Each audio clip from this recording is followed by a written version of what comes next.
पतली कमरला चकावलू गजब कई दिहलू ये गोरी। पतली कमरला चकावलू गजब कई दिहलू ये गोरी। गजब कई दिहलू ये गोरी। गजब कई दिहलू ये गोरी। पतली कमरला चकावलू गजब कई दिहलू ये गोरी।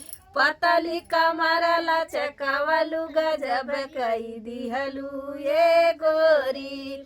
महाराजगंज हिलावलू हो मोहनापुर हिलावलू। महाराजगंज हिलावलू हो मोहनापुर हिलावलू।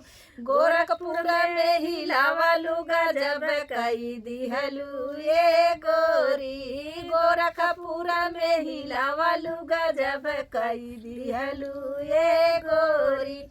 पतली कमरला चकावलू गजब कई दिहलू ये गोरी। पतली कमरला चकावलू गजब कई दिहलू ये गोरी। लक्ष्मीपुर में हिलावलू हो समरधीरा में हिलावलू। लक्ष्मीपुर में हिलावलू हो समरधीरा में हिलावलू। अरे नवा तानवा हिलावलू गजब कई दिहलू ये गोरी। नवा तानवा हिलावलू गजब कई दिहलू ये गोरी।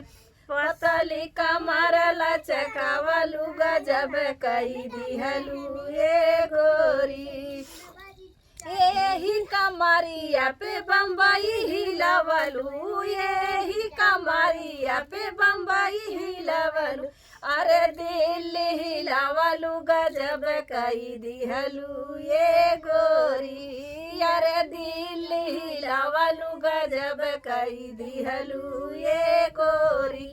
पतली कमरला चकावलू गजब कई दिहलू ये गोरी। पतली कमरला चकावलू गजब कई दिहलू ये गोरी।